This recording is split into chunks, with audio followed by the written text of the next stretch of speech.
غيابات النادي الأهلي أمام الزمالك في مباراة القمة. فيديو على السريع عرفك اللعيبة اللي هتغيب أمام نادي الزمالك في مباراة القمة من النادي الأهلي.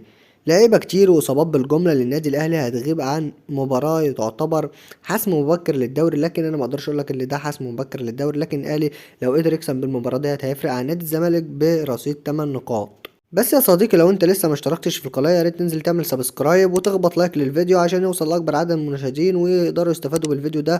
يلا بينا.